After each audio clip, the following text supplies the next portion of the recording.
currency. What's happening, fam? L.A.R. movement still moving. Book entitled Lessons from a Non-Custodial Father. Amazon Kindle Create Space. Link is in the description box below as usual. Um, Cultural appropriation is about money. I think, you know, I think the number two export I want to say in America is music. And historically, we know black people created all forms of American music. And for people who get their panties up in a bunch who are not black and go, don't I said created, not who's at the forefront of your genre right now. Who created it was somebody black. Yeah, rock and roll, blues, country. You see, like pop is a spinoff of R&B. That's why there's dual names in music. You know, I just hate to break the news to you. All of American music, yeah. But I don't just. It's not just about music though. It's just about culture, because when you export the music, you export American culture. That's why people globally emulate what they feel is American culture. Part of the reason why um, we as black men have a weird reputation in the country and worldwide is because of music. Because, you know, the world and America looks at us as all all amalgamations of rappers that they've watched videos who are ignorant and who are propped up and marketed heavily to market ignorance and to make us the face of ignorance. It wasn't just the quality of music that they were making that was better than everybody. No, it was the message that they were sending in the music and individuals. Some people made the music that helped incarcerate a generation, and some people made the music that helped uh, create the imagery that helped fuel what a quote unquote super predator is supposed to look like. That's why to this day, you know, it's funny because non-black people see, as black people, and in some ways are drawn to us, in other ways have these ridiculous, illogical fears that we're gonna do something to them or want them, and that's why women grab their purses and cover their asses, and men, you know, they get out coming, I gotta be a tough guy. Like, what is wrong with you? That's why cops get out of their cars with their guns drawn for a rolling stop, you know. But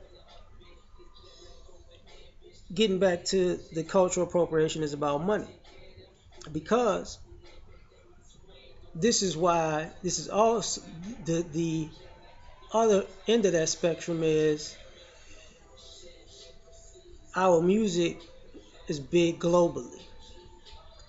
When the things that we actually have in our culture that are that are part of our culture, actually, that are not ignorant amalgamations of our culture, have spread globally.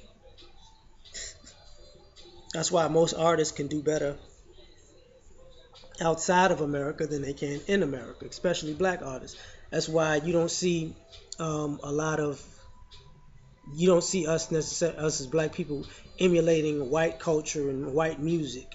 They always emulate us. So, and that's part of the reason for the dumbing down of the current state of black music, because to make white music look better, you gotta, like, either not market our music and hope it doesn't get out, but the internet is kind of killing that. But you have to heavily hyper market everybody else to make them bigger than they are. That's why certain artists who are white look extremely big, and the artists that are black don't look as big, even though they probably have 10 times as many hits as the white artists.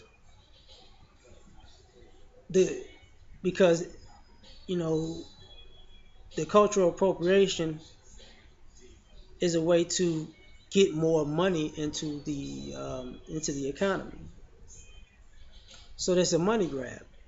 That's why you get these people who want to always quote unquote hang out with black people and their black friends. And that's why we call them culture vultures, because they're trying to steal. They're trying to be swagger jackers in order to maximize their dollars. And you see it in marketing, where we as black people, we see people in videos and that's like old 80s and 90s hip hop gestures that they're bringing back because for some odd reason it resonates with, I guess, non-black people because they are like always 10, 20 years behind our culture anyways. So it is what it is, you know. That's what they market. That's why I can listen to commercials and I hear music of Motown era, Stax era, chess records. I hear music that was produced by black producers or singers, or they try to speed up the version or slow it down, but subconsciously it reminds you of something, but you just can't put your finger on it, and it helps you to buy this product. That's why you hear the dark voices, the deep voices of the black guys that are in the TV shows and the movie shows selling you insurance because the white guy's voice just doesn't, you know, people have a problem with that, and it all at the end of the day boils down to money. You know, people, buy gold teeth and talk slang and get get weaves and braids and try to appeal to black culture and think we actually that's actually us. We like, you so fucking stupid. But they figure it's gonna make more dollars because the black people are gonna co-sign it for being cool because you look like a fucking idiot. But we're like, okay, yeah, do you.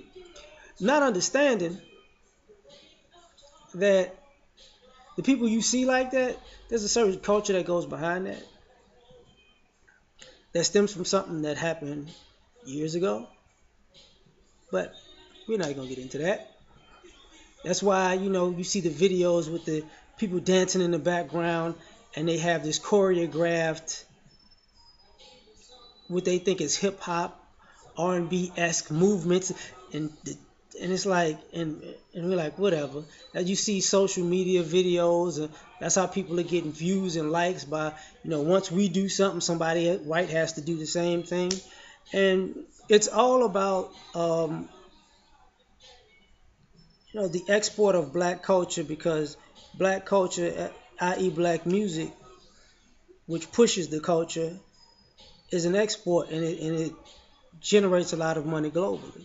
So to be the number two export in the country for this country says a lot.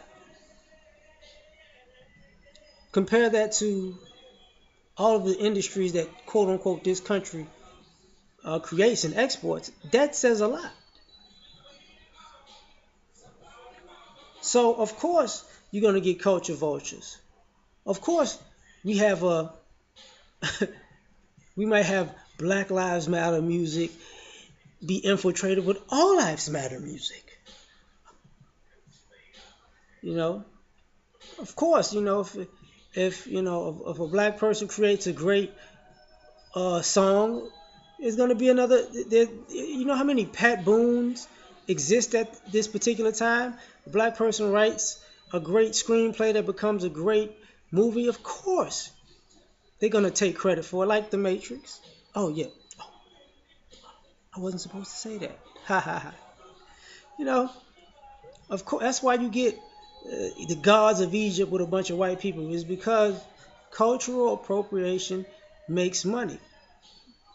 That's why Moses and Exodus was white, because you just got to take everything and hope it makes money. That's why this new Matt Damon movie, Matt Damon is somehow Chinese. I don't. He was Hispanic in Elysium, so he can be Hispanic and and Chinese at the same. I mean, hey, just put a ponytail on them and you know.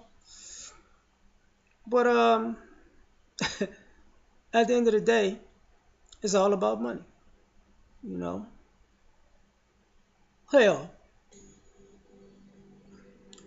what do you the women's dildo industry? You know, why do you have those big slungs? Why don't you make them like they're BBC dildos? Because hey, we gotta give these bitches what they want. But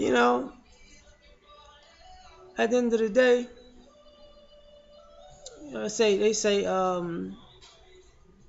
imitation is the greatest form of flattery, but this country is so racist that it's delusional in saying that they're trying to imitate everything we do. So, of course, that's why they have this love-hate relationship, like I said before, where they gravitate to us and then they hate us at the same time because, you know, we're how they get their next meal. I mean, look at the things look at the industries, even the music industry. All of these great executives, they're not great. They just credit takers for shit that they can't create. Just saying. But yeah, it's about money. Peace. Same. Oh no. That's why all the twerking stuff from the white girls twerking. You see how and the black girls like, wait a minute. Cultural attention, views, likes, money. Just saying.